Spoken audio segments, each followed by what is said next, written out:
இன்னைக்கு நம்ம சமைக்க போறது பார்த்தீங்கன்னா, கத்திரிக்காய் பொரியல்.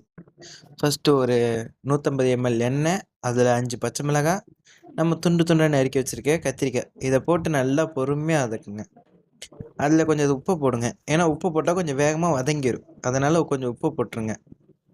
அதான் உங்களுக்கு தேவையான அளவு உப்பு போட்டு, அதில ஒரு 1 1/2 டீஸ்பூன் மிளகாத்தூள் போட்டு நல்லா வதக்கிருங்க. வதக்கிட்டு கொஞ்சம் ஒரு மூழ்குற அளவுலேருந்து கொஞ்சம் மேல வர வரைக்கும் தண்ணி ஊத்துங்க.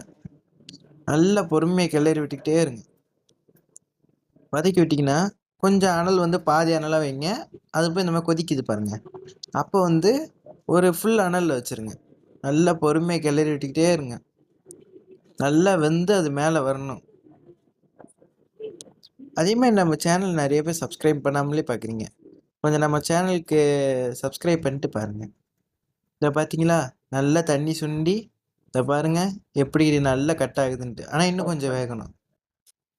இதோ பார்த்தீங்களா? எவ்வளோ நல்லா தண்ணி வத்தி ஃபுல்லா எண்ணெய் நல்லா பிரிஞ்சு வருது பாருங்க. இதுதாங்க நம்ம கத்திரிக்காய் கூட்டு. நல்லா பொறுமையா வதக்கிட்டே இருங்க. அவ்வளோதான். நம்ம கத்திரிக்காய் கூட்டு ரெடி. தேங்க்ஸ் ஃபார் வாட்சிங்.